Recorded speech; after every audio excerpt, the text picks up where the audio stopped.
Thank you very much. And just from a timing, I'm planning 30 to 40 minutes of presentation. I'll stay as long as you have questions, or if you want to discuss. If you interrupt through the presentation, we'll just intermix and have the questions ordered, but I'll make sure that you're out by 8:30 because that would make it a pretty long presentation. But sometimes people will hang around and like to discuss, and you'll find out I'm pretty passionate about the topic. But before we go on, I just want to thank Perry and Al for organizing this, but really organizing your support group. It's kind of interesting to me that the title of my book is Advocacy and Aging. If I had to rewrite the book, I'd probably call it Advocacy and Life Transition.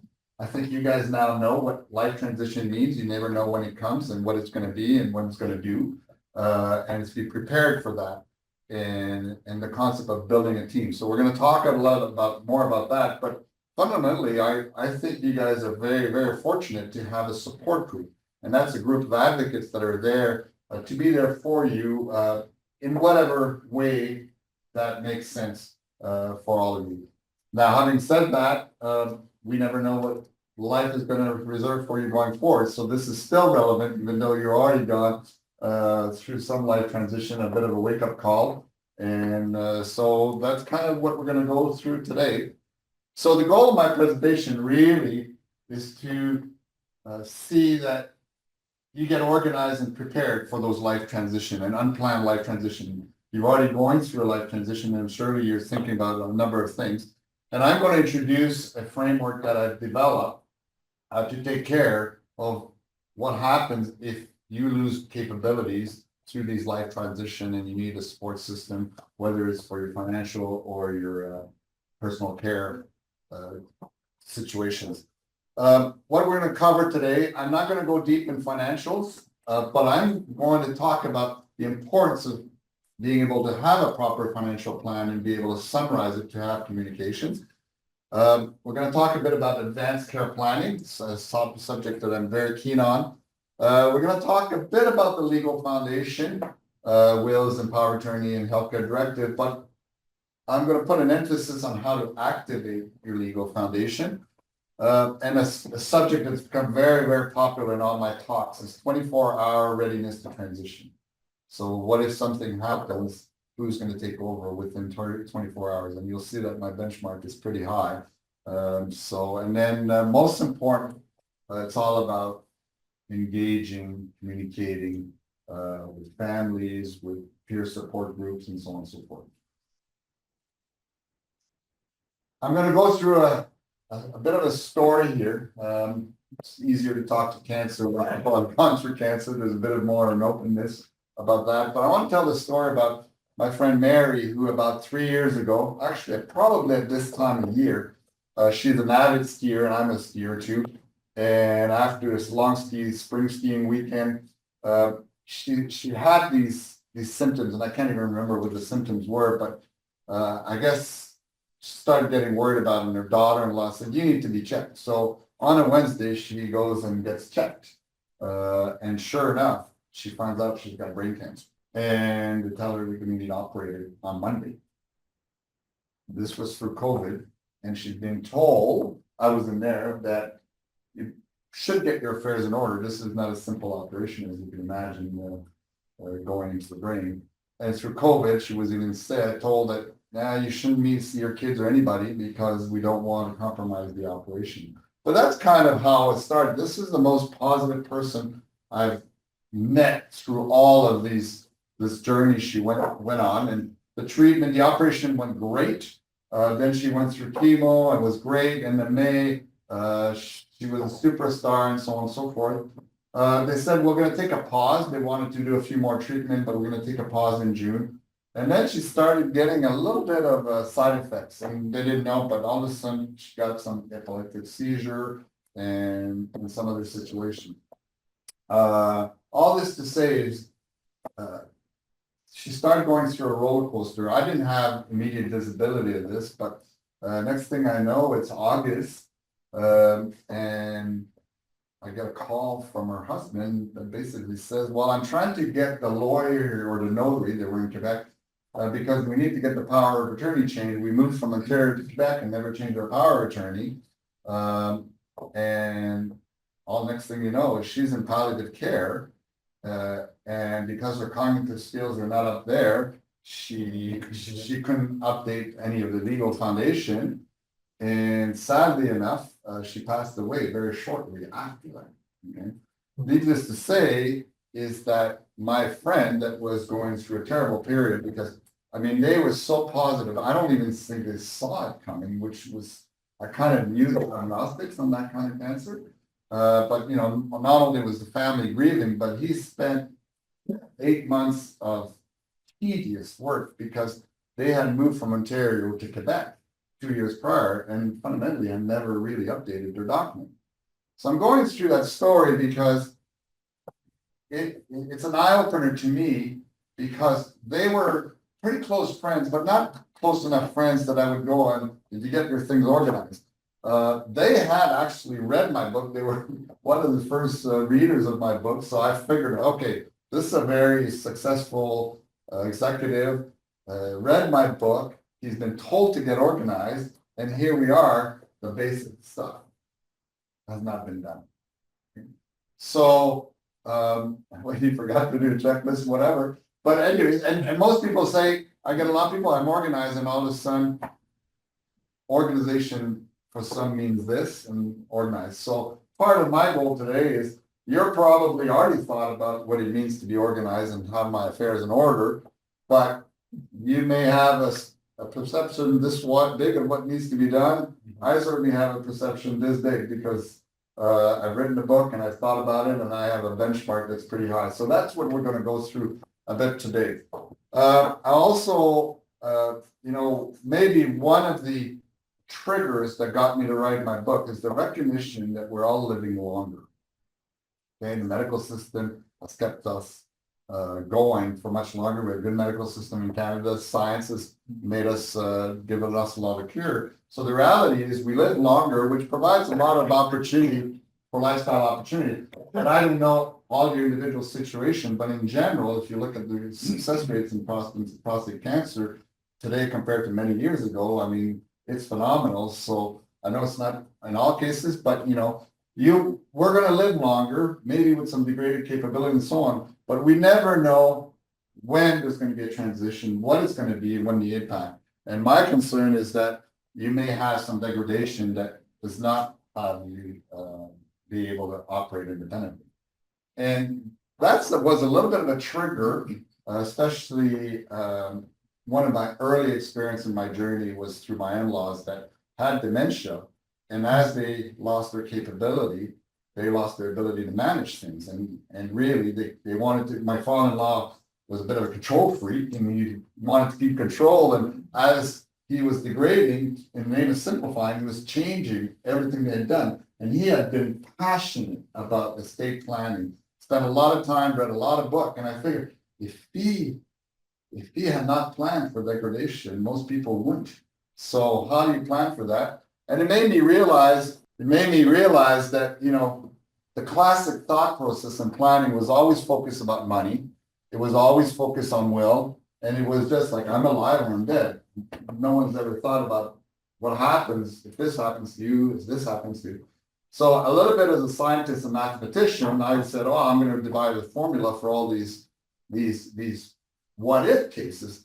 And in the end, my solution was much simpler. It's the recognition that we live longer or degrade longer, if you want, or die longer. We have a life event could occur at any time. We could lose physical abilities, mental abilities. People think of memory loss most of the time, but you know, you could lose information processing, reasoning skills. So through my thought process, I said, well, okay, I'm just going to assume that we're all going to have degraded capability at one point or another. And through aging years, if I look at my parents, I could look at multiple transitions of degradation. And so that's kind of where I decided I need to put a framework and a plan in place for myself.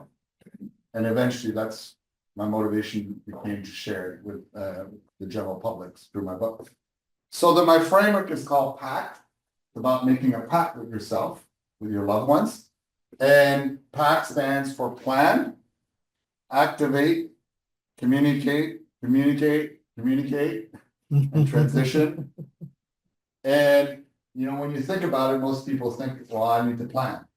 But I think even in the planning, I think we need to go further. But to me, the activation and communication and transition is the most important. So, let me go through the basic of planning, because most people think I need to go through the financial planning. And yes, we should all worry about having a solid financial foundation. Now, I'm not going to go through in details of what a financial plan should look like and how to put one together or what are the various tactics. But what I'm telling you is you need to have a financial plan. It needs to be a full financial plan, not just an investment plan. Some people think they have a financial plan because they're an investment plan. It's not an investment plan. It's not a tax plan. It's not a budget. It's not your objectives, your lifespan. It's all of those coming together. And I'm going to say that today I recognize someone that has a proper and complete financial plan if they could summarize it in one slide. And it says net worth at the top, and it has categorization of your financial asset or your pension or whatever in these three categories that I call everyday spending is what you need to live. Typically, I want to live on X thousands of dollars per year up until the age of 90, inflation adjusted. We all worry. Who doesn't worry about having enough money? We all worry about having enough money. And, because we have to work hard in life to build our quality of life. And now that we're not working, we worry about what if could happen and so on and so forth. So I call it, if you have a plan that says you can live on this amount of money per year, that's your targeted quality of life. Let's put a set of asset in there so that all these what if cases that you always worry about are taken care of. And then for those that are fortunate enough that there's some leftovers, there's the money you'll never need. And no one talks about that. But once you know that, you can say, well, do I want to gift it while alive, give to charity? Do I want to up my lifestyle? Do I want to up my protection? But that's where it starts having some interesting conversation. And this is why I summarize it. So I'm going to bring this alive by telling you another story. It's a picture of my parents at 83 and 87. My parents were the generation that really didn't talk about money. Okay, they told me that they had a will. The will was in a fireproof box, and my sister and I were co-executor, and that's as much as I knew. My parents, we had a pretty humble lifestyle, but we had a very high quality of lifestyle, but humble. And I still don't know how they were managed to save for their pension for their retirement, and they had a very high quality of retirement. So behind my mind, I was always worried if there was enough, if they lived longer. And here they are at 87, 83. They were hopping and bopping of their social life. My dad never been in the hospital, never had any injury or anything. He could very well live to 105 as well as my mother. So I started getting worried. But up to that particular date in 2014, I was not worried because their house was fully paid for. It was a humble house. It was a condo they had moved from Montreal to the Laurentians. But it's still worth about 200,000. 200,000 is a lot and not a lot, depending on how you measure it in terms of protection. But I knew I had that protection. So I didn't push and didn't get involved with my parents, except for the one day in winter Friday in February 2014. My mother phones, guess what? We sold the house and we sold it to a friend. I'm so happy they're going to like our home. So they were very happy. And I was very happy for them because they were still commuting to Montreal to go to a concert at night, driving back at 87 years old on the wrench in Ottawa at 11:30 at night. I didn't think that was very healthy, and it was not going to continue. My mom thought it should continue, and she kept pushing my dad, but my dad I could see slowing down. But anyway, so that was the good news. The next morning, I woke up and my wife and I had a chat and said, okay, what am I going to do? They're moving to Montreal. It's going to be more expensive. I don't even know if they could afford to move to Montreal. What are they going to do with the proceeds of the house? All those questions were going through my mind. I didn't know their plan. So on the Sunday, I decided to meet my parents. And literally I said, I asked them those questions and I was getting blank stares. That was my dream. So, but I asked, I said, I've got some interest in financial planning. I'm not bad at it. Would you mind if I get involved and I review what your advisor has in mind and so on and so forth? My dad was very welcoming. My mom, not so much. Again, the pride and, we like our independence. We gain our independence. You guys are flying by your own wings and so on. Eventually I said, well, I'm a little bit worried that whether we'll need to subsidize you one day. All of a sudden, all that pride fell down and the openness, but we got involved. All this to say is this started an engagement of 6 months to put the financial plan together for me. And most of you looking at 6 months must not be so good. And the financial advisor already had a preconceived plan, and he could have put another plan in a week or two. That 6 months was very important because it had to be third plan, and it had to keep my mother and dad engaged, and it was also relationship building between my parents and me, because this was a new way of interaction between my parents and I. And even though they inherently trusted me, when it comes time to subject that were close to them, it's a different story. Okay, it's probably the most wonderful experience that I cherish still to this day, because still to this day, whenever I act on my parents' behalf, I do things the way they want them to do, not the way I do. And the answer that we ended up with was this financial plan, very somewhat different than what the advisor would have done, what I would have done, but it was their plan and it turned out to be a very good plan. So I'm telling you a little bit back there around the story, only because I wanted to show you the one slide to summarize their plan. Okay, so as I talked to them, I found out that they were getting their pension, old age security, and CPP. They were getting about $55,000 a year. I was stunned to find out that they had in their RSPs saved $250,000. So that was a bit of a pleasant surprise to me.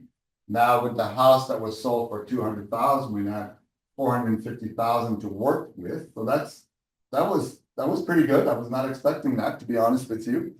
So the tough question, which was how much you need to live per year, and blank stare, even the financial advisor didn't really have an answer. Over time, we worked it. That was a bit of a period of time, put in a budget and figure out what was reasonable. We ended up putting a budget of about $70,000, but the plan was $295. You remember they were 87 and inflation adjusted. So what do we do with the $200,000? We ended up taking $150,000 of it and put it and bought an annuity. The math at the time made it such that the annuity is providing $15,000 a year. So if you do the math, 15 plus 55, that's 70. 70,000 is what we need. So what comes in could go up. And that became a simple way to manage the budget. And then we put aside the rainy day protection.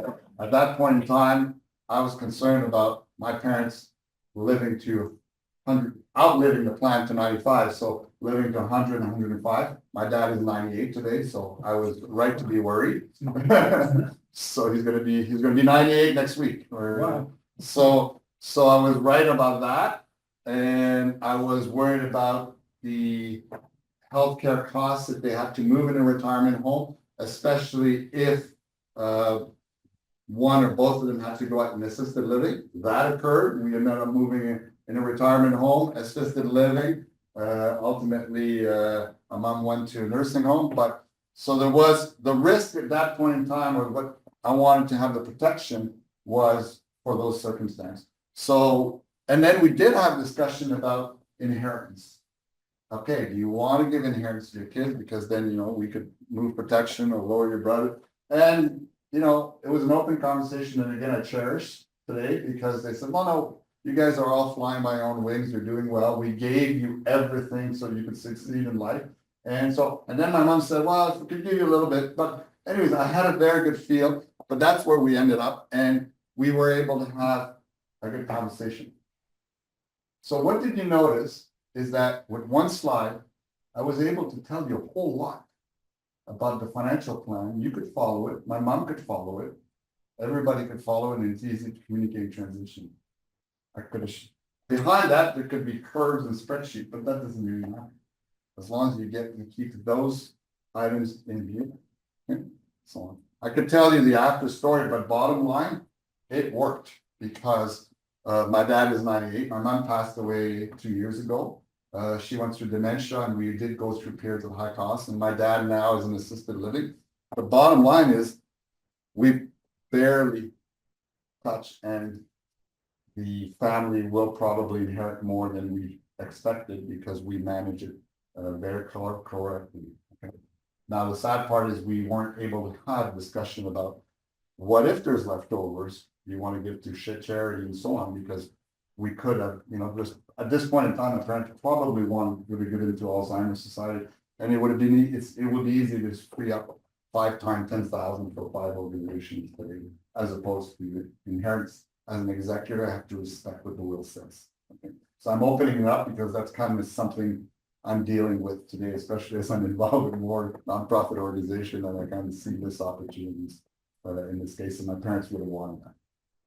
So all of a sudden in the planning cycle, the P of PACT, the first element is the financial. So I'm just saying you need a financial plan, but you need to recognize your financial plan if you summarize it at this high level. And if you can't, I'm going to say challenge your own financial advisors, financial planners, or switch. Okay, as simple as that. Okay, is what I'm going to say. It took me 2 years to get my plan to a point that I felt fully comfortable with it. And even then, I'm the one that ends up summarizing in this fashion. Okay, so that's the first part of the P. The second is the legal foundation. I'm not going to go deep into every one of the documents, but I'm not going to ask you the question of how many people have a will here. But statistically, there would be about 5 people in this room that don't have a will. Okay, and statistically, probably more than 5 don't have power of attorneys. And you're younger, that's normal. But even in the older population, it says, now I'm going to say statistically, there's probably 9 of you or 10 of you that have not reviewed in the last 5 years or updated in the last 5 years. Okay, so we don't need to point fingers here. I'm just saying we should all have wills. And to me, power of attorneys are much more important than wills, because the reality is, because we live longer, we have the greater capability. The likelihood of the people assigned on the power of attorney to be involved is much harder in these days than it ever was. Okay, so now there's power of attorney for property, which is managing all your finances and your assets, and there's power of attorney for personal care. Now I've added something here at the bottom called a healthcare director. And even fewer people have that. So let me make sure we understand. A power of attorney for property delegates someone to manage your assets and financial affairs. The power of attorney for personal care, at its root, identifies what's called a substitute decision maker. Identifies the person, should you're not in a position to make a decision about your personal care or about a medical intervention, it is the person that's assigned in your power of attorney that will make those decisions. You ask for those decisions. Following me so far? Now, a healthcare directive is a document that goes much further. It's a document that expresses your wishes under various scenarios of care. And some people have some simple healthcare directives, some people have a pretty extensive. In my case, I have a healthcare directive that basically it expresses my values in life and how I would make decisions about my care. But more important, is that under all these circumstances, whether it's heart attack, stroke, dementia, light dementia, medium dementia, all of these things, what kind of intervention I would allow. So I got a big matrix that includes, whether you allow resuscitation operations, blood transfusion, and so on. So different people have this, but there are documents. Those documents could be integrated into a power of attorney, added as addendum, or as a separate that are linked together. So that's it. So I'm going to tell you a little bit more about advanced care planning. Mark, just one quick question. This healthcare directive, is that typically drawn up by a lawyer? Or is it necessary to even have a lawyer?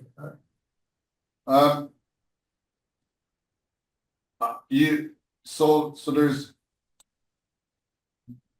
I'm gonna talk in 2 seconds about the advanced care planning process, okay? Which is the process where you reflect on your wishes and values and so on. Then the process of communicating with people around you and ultimately documenting it, okay? So there's no hard rules, and if you'd ask me, the most important part of advanced care planning is for you to reflect on what's important to you, what would be your wishes in different circumstances. Because you guys are all going through some form of treatment, and at one point, you've probably been consulting on, do we proceed with this or not, and how much, and how far do we go? So that reflection on your own self is, to me, the first step that's more important. The ability to share it with other people, especially the person you've assigned as your substitute decision maker. Because if you're not cognizant, they will be having to make a decision. And I have a heart-wrenching story that happened to my sister and brother-in-law a few months ago. And maybe if we talk more after questions, maybe I'll go through that story. But ultimately, if you want to, by documenting it, you can crystallize it. I'm not sure how you guys feel, but whenever I write something, all of a sudden it clarifies my thought or pushes me further. So documenting is a way. Some people will document on a video. Some people, there's different mechanisms in advanced care plan. Now, absolutely, if you want it to be a little bit more legally enforceable, then you would go to a lawyer and so on. Now, I'm going to tell you what I did. Ultimately, when I started, I knew I wanted healthcare directive. I didn't know exactly what it was, and it took me a while to understand. I had a friend that was writing her home. I took her document, took it for, changed it for my purpose. I brought it to the lawyer because then I wanted to formalize it. There's a bit of a story of the lawyer, but I'm not going to go through all the details because the lawyers are, what I find, some lawyers are not as open to new methods as others. Any lawyers in the room? Anyways, I ended up going to a second lawyer, and this young woman basically says, "Where did you get this template?" And I said, "Well, a friend of mine." And so on. He said, "Well, because I don't know where it comes, I'll have to charge you more." So I said, "Well, I'm not attached to this one." And she gave me her template, and it was such a good template and wonderful that I preached to it. And I enhanced her template to my needs. And so, yes, so in my case, the lawyer had a really nice template that provided to me. I present on advanced care planning with an organization called Compassion Ottawa. We have a whole set of documentation on the website and brochures. If some of you are interested in advanced care planning, I could pass that on to you guys. I've basically talked about this here is fundamentally the advanced care planning is the foundation of you reflecting on your wishes, values, and benefits.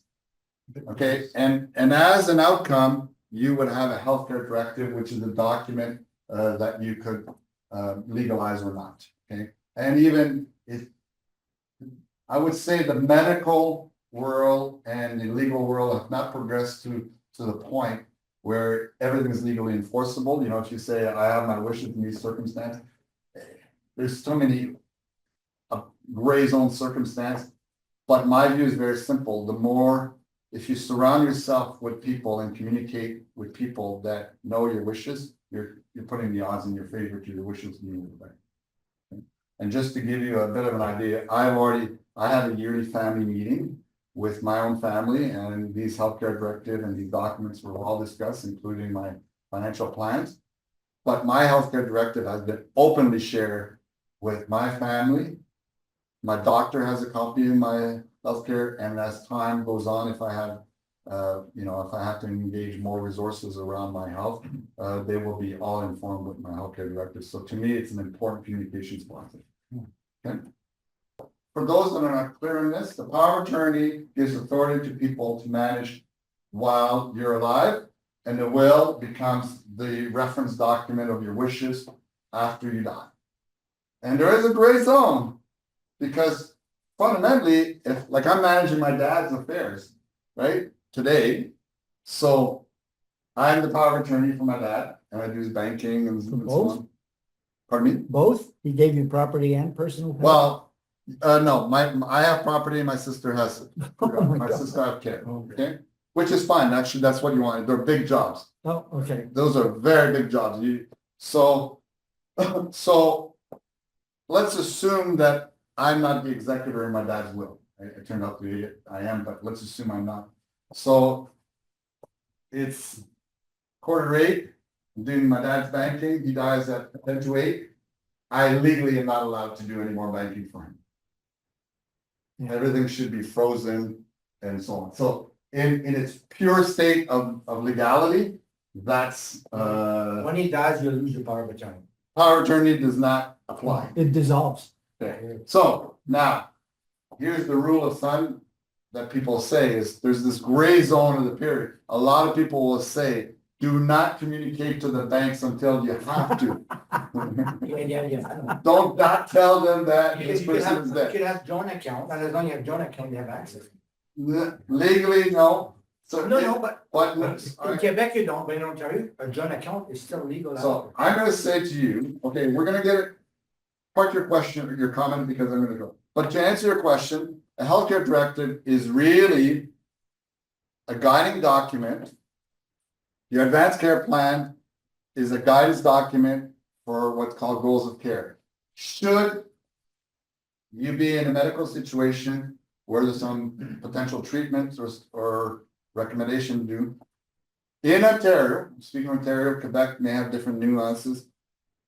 The medical service providers are obligated to give you all of the options, including do nothing, okay, and treatment, and it is up to you to ultimately make.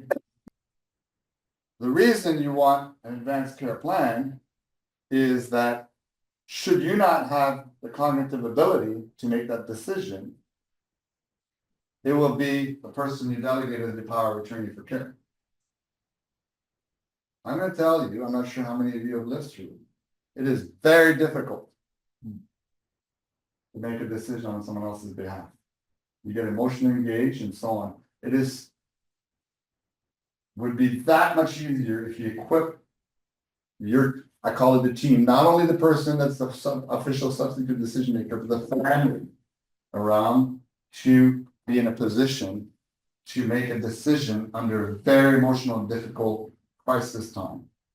Okay, the more you equip and clear on your wishes, the easier it is for that person. Because they have to have a consensus. Eventually, they have to make a decision, and I'm not gonna go through, I got a lot of examples, but I do want to get through the material here and get you out by 8:30. So I just want to make sure that that's the purpose here. So if you go back to, it's really, the healthcare directive is a guiding document or guiding set of stated wishes that as you live and some difficult situations and decisions have to be made, you're equipping the substitute decision maker and the people around you to make a decision that respect your dignity. Okay, I'm gonna branch out quickly. To me, it's become that much more important in Canada because, as you are probably familiar, if you're not, Canada now has an option of medical assistance in dying. Okay. And I'm not gonna take a position whether I'm for or against, but everyone in Canada should have an opinion of what's important to them and how they feel about that. Okay? Because should there be a case at one point, and your wishes are here, your family's wishes or your substitute decision maker may not be aligned with yours for whatever reason, or your substitute decision maker may be aligned with you, but your brother or sister or aunt and uncle may not be. Okay, so to me, MAID in Canada has made it so much more important to have an advanced care plan and ultimately a healthcare directive. Okay, so we could talk more about that if you have questions, but let's move on to we covered the P of the PACT. Let's cover the A. Okay. Activation for 24-hour readiness. So I live under the assumption that when I walk out of here, something's gonna happen to me and I'm gonna end up in the hospital unconscious. And my benchmark is that within 24 hours, my wife and or kids are able to operate. And I emphasize the word operate my affairs. That means that they are familiar with my affairs. They're familiar with my wishes. They know in all circumstances what decision they should make. I don't expect them to remember all my bank account numbers and investment, but I have all documented in an organizer. So they could have access to this, but it's not gibberish to them because we've already discussed, they're familiar with it. So within 24 hours, they can do all of that. And then if they have to go to the bank, they're already approved of it. Wow. That's my benchmark. Okay. And when you get that mindset, you find out that there's no surprise my organizer is 40 pages because I'm trying to get no rocks unturned. So, and there's little things that you tend to forget, and every year or so I go back to my organizer, typically before I leave on a trip on a plane, make sure that this, and I say, what if this happens, could they find out? Okay? And so that's my benchmark, and that's what the A of activation means. So it's having your affairs well organized and ultimately well documented, but also I'm going to tell you, I'm probably 0.1% of the population, if not less, that on my age would have the power of attorney activated in the bank. And investment. Pardon me? Within 24. No, they're activated today. I'm going to tell you, if I walked out of here, if I didn't do that, I'm going to not use any of you as if I walk out of here and I'm in the hospital unconscious, if I had not activated my power of attorney at the bank, my kids would go to the bank and say, we need to pay the mortgage this month and I need these bills a month. And the bank says, well, and they would come with a power of attorney that the lawyers or notary would have done. The bank says, well, where's your dad? Dad's in the hospital unconscious. He's intubated. No, he needs to be here. Like, you don't understand. Dad's in the hospital. You're already going through a crisis, emotional crisis. The bank will put you through a ringer. It's probably going to take you 6 weeks to 3 months. I'm not sure if any of you have do this, but I'm going to tell you every time in presentation I said, has anyone gone through this? And they look at me and they smile and they look at everybody and says, it's hell. It's not the time when there's a crisis to have your family go through that bank. Why are the banks doing this? They're protecting people. There's so much fraud and going out there that they're doing the right thing. But fundamentally, the banks actually go through a power of attorney process themselves. Just a quick question on this. If our accounts are joint, is that okay? Could my wife go in and all our accounts are joint? What difference does that make here? I'm going to say joint account are not bulletproof. So first of all, and there's a circumstance when you're alive, when you're dead, and so on.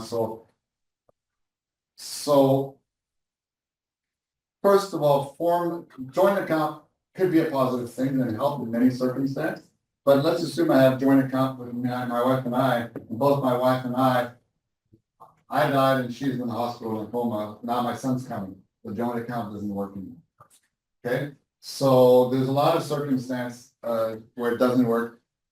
Also, like a lot of people say, well, I did my user ID and password, my kids can do everything, and they'll be all right for most of the month. Legally, you're not allowed to ever share a user ID and password. Okay, so when I managed my parents, and I didn't do it right away after we had worked that 6-month planning, but I was working, shadowing my dad and so on. and eventually he had a small stroke and he gave me, kind of said the authority to manage. We actually, in that case, probably did it a little later than I wished, but, we went to the bank and what I did is, the bank gave me visibility on everything. And I had my own bank card and so on, and that's the right way to do it. Okay, You have a copy of his bank, no, I have my own bank card accessing his account. accessing his and my mother's account. Okay. And I could operate, I see visibility of everything, because his account would not see all of my mother's stuff and vice versa, but I was there. That, to me, is the right way to do it. Now, the other thing is a joint account, and what I found out is that all different provinces have different dealings and different rules around joint account, and different banks have different rules. So I'm gonna tell you a little bit of a circumstance that occurred with my dad. So, when my mom passed away, I decided to go to the bank, and there's an account that we were using for, that they had held joint account, all their life, and we discontinued. But that's the account that for the day-to-day management, we were pulling the direct deposits and direct payments, so it was easy to manage. I go to the bank, and they basically said, oh, you can't do that. We need to close that account and reopen another one. And I was like, oh, no, because like, I had gone through 9 months of trying to get this all organized. And you need to know is if you phone the government, the FedEx, the government federal, they all want the power of attorney. They know you're authorized, and well, dad is not capable anymore. And so it gets very complicated. To change all the account and deposit, yeah. So, okay, so enough said, you now know why there's an A in the PACT. Sorry, can I ask one question? What did you mean when you said you had to activate the power of attorney? So that's a good question, because I'm not sure the word activate or invoke is the right one. But basically, you go to the financial institution and say, I have my power of attorney. My power of attorney would delegate Robert as my delegate. I want to make that active or invoke it. And they'll look at you and say, you're willing to lie, why are you doing that? No, I want to do that. Okay. And so they'll look strange, but basically that's what you do. And I don't know what the right word, but I'm going to tell you the banks are not used to this, and they kind of look at you. Now, before anyone asks a question, a lot of people will say to me, you're crazy. What if your kids, you mean your kids have access to all your money? You're crazy. And that's why the lawyers and the banks all protect, and they're not used to doing it. And they say, well, your kids could pull money, and if they could pull 5,000 or 10,000 tomorrow. But yeah. They look at me. That's a trust issue. Well, I said good on you. So I said two things. Well, you're worried today, but tomorrow you're in the hospital, you're okay to have them manage your affair, but today you're not okay. Okay, so if you're not okay with that, you have one of two issues. Okay, you selected the wrong person, or you have a trust relationship issue. Thank you for saying that. But that's my answer, and no one's revoked it so far. So, and I gotta say, well, and by the way, if they want to squander some of my money, I might as well see it while I'm alive and stop it. So anyway, so that's my answer. So the answer is, I don't know the exact term, you go to the bank, but I'm gonna tell you, because if the person is in the hospital or dead or in, they know right away what to do, the power of attorney. If they say the person's fine, well, why are you doing this? And so I don't know what the right term, but it's done, I've done it, so. I'm looking at time, I'm not gonna belabor on this, especially as we age.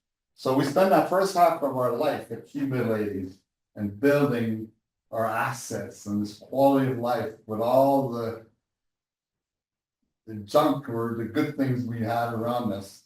So, but do we need it all? Yes, we love the old silverware, we love. But I agree with you, reducing considerable number of financial accounts. So I encourage everybody to first organize it, if you could reduce and consolidate special financial institution. Remember, I want everything on slide, so if you have everything spread out, your financial advisor will be confused himself, let alone the people around you. If you have some goods that you're not using, or even some assets, some financial asset, try to find people that would be happy with them. I make it fun. I get an example in my, that I did once. I had an electric train that my parents, I remember, bought secondhand. They were happy to give it to me as a kid, a Lino, electric train. And I moved it about 4 moves, including moving to France and back when I moved overseas and so on. It's been sitting in boxes for 20 years. And one point I said, okay, that's enough. My kids don't want it and so on.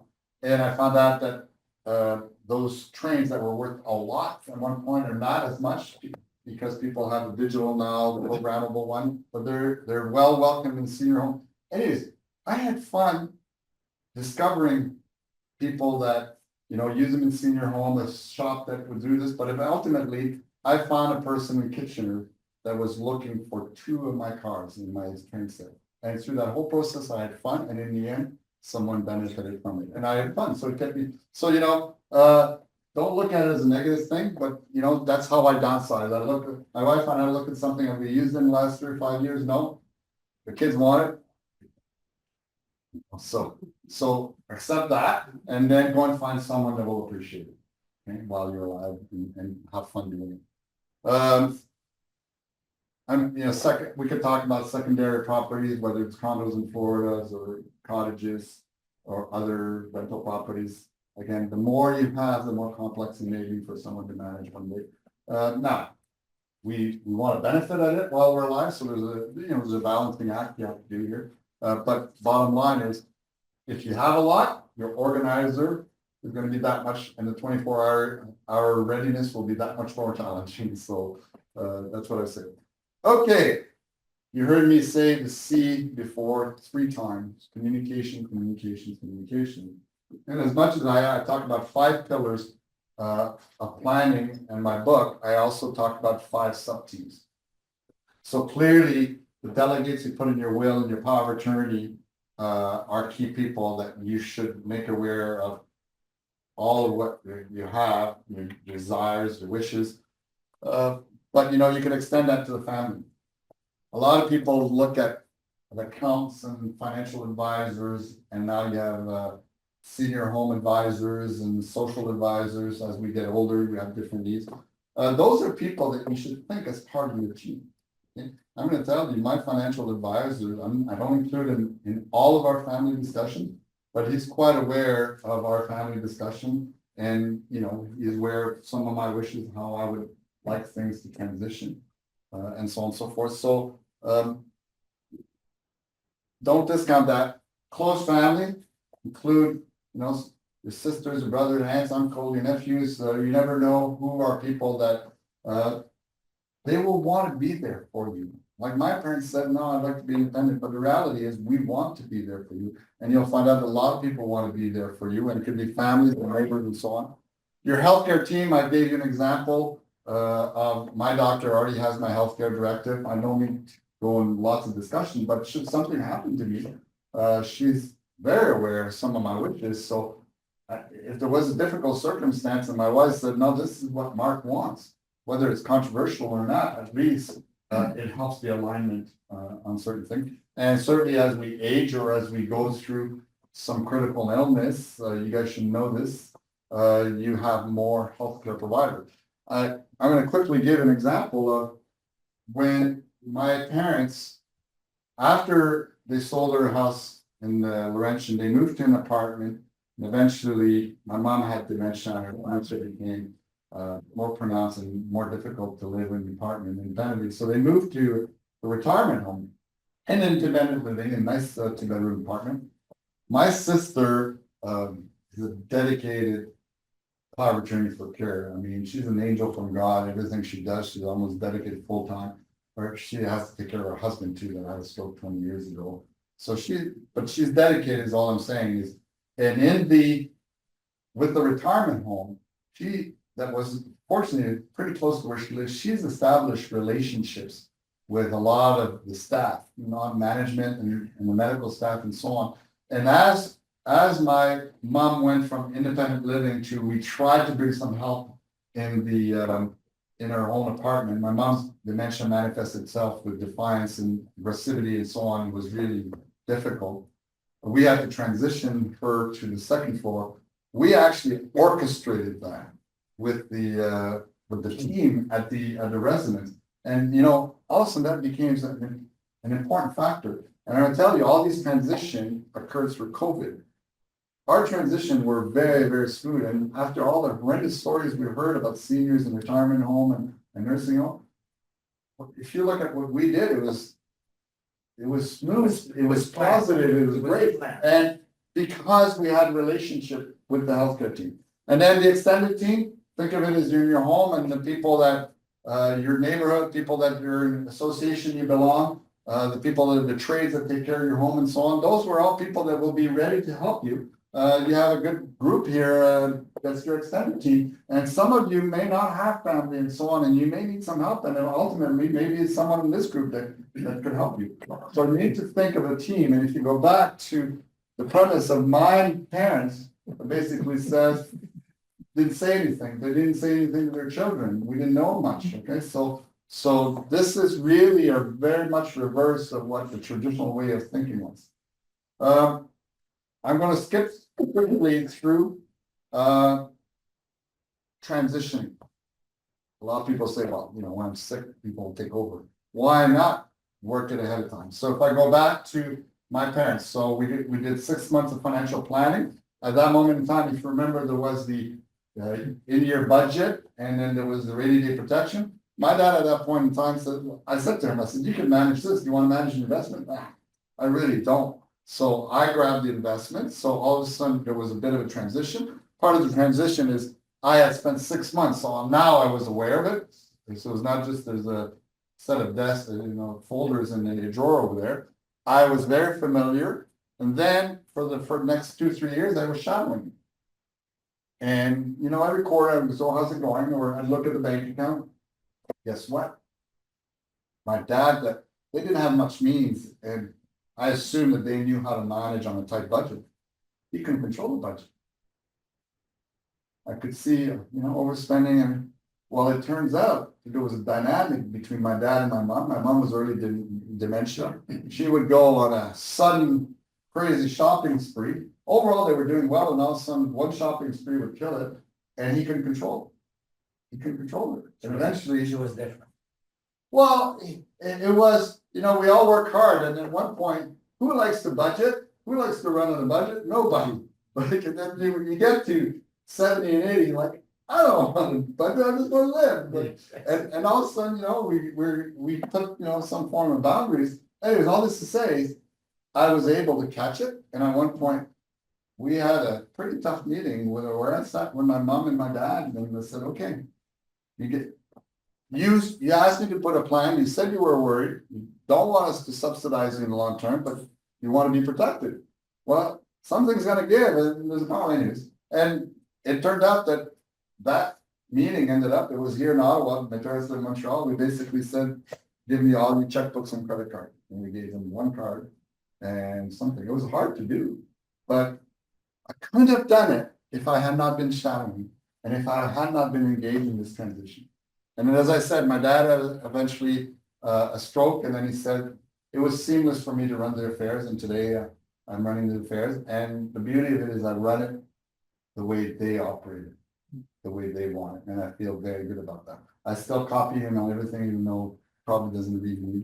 I did this video about yesterday, and he's copied the email, copied my sister to make sure that all expenses are checked, but it's all transparent in this transition. If you go in this order of things, okay, I'm already in this step because my kids have open book, they know my plan. Okay, have I gone deep enough? No. Is it important now? Probably not as much, okay, because I know they could pick it up. I mean, but you need to ask yourself, as you go older, it becomes more important, okay? And the other thing, if I come back to the legal documents, historically, and I kind of challenged you earlier saying who reviewed their wills and power of attorney. Historically, power of attorney or the will will say, well, it's gonna go to, if you have a spouse, it's going to my spouse, and if my spouse is not able, it will go to my kid and so on. Well, when I was reviewing this with my dad was 87. My mom was the one delegated to run finance. My mom could run the finance beside the fact that she was in early dementia, right? So it was a wrong person. So as we age, we need to start thinking of who's the right person. Okay? And it's not always, and the criteria is not the person I trust the most or the closest to me. It's the person that the abilities, the interests, the time, accessibility, and so on and so forth. So all these are things to think about. So it's a moving process. Same thing on personal care. First thing I said, we talked about clarifying your own views. I mean, you've had to do that for the context that you're in, the treatments that you are going through. But think of it more broadly, because as you make it through this, anything can happen at any moment in time. Carefully select your attorney for care. I cannot insist more on that. Is it different than the power of attorney? The attorney for care is the person, the delegate in the power of attorney. Okay, so It's not a lawyer. before I call it, Personal it's, care. attorney is not a lawyer. It's POW. personal It's- care. It's a POA for care, or the POA for care, okay? Okay. So officially the name of the person is attorney, but that's It's fine. POA. It's POA, okay? And who else may be involved in the care? It's a lot of work to be a caregiver, depending on the circumstance. And as we live older, it's a lot of work, is all I'm gonna say. And you don't realize it until you get it. You don't get in and, It's something it's that very you- demanding, in time and emotion. Sometimes financially, some people have to give up some of their work and so on. So it's not just, I went to the lawyer today and I named Robert or Mary or so on to do this. So think of it in your context of who today, and should something happen to you, who would it be? I talked about documenting, but mostly communicating your wishes. And also today, I put in passing is your history. There's some situation, and I didn't know my parents, what their grandparents had and what operation, we never talked about that. Okay, patient records are getting better. Shared patient records are getting better, but it's still not very good. And I'm glad an example is I look at my own history. We started saying I had cancer 30 years ago. No one would know I have cancer unless I proactively communicated to my medical support system and my family. And different places are more advanced. I'm going to say the province of Quebec is probably further ahead right now in terms of shared patient record. And the province of Quebec also have the concept of a healthcare directive in the database. For my dad, I was very impressed. It was not as detailed as I would say mine, but it's way better than anything I've seen. And it's actually documented, and they go to the hospital and doctors have access to that immediately. So it's very well done in Quebec. So all this to say, why we're doing this is don't wait for a crisis to occur. Okay? Get organized, build a team around you, get your plans in place, communicate, so that, it gives you peace of mind to know that if something happened, you won't need to burden people around you, and they will be able to respect your dignity by making the right decision. So I told you, everything I said today was pretty much documented in this book.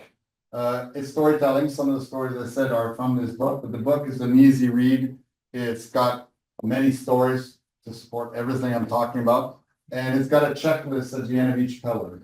So interestingly enough, what I've discovered is that when I present or people read my book, I caught their attention on one thing or another, but not on everything. And everyone zooms in and they stop listening, or they listen with their preconceived notion. I put the checklist so you go back.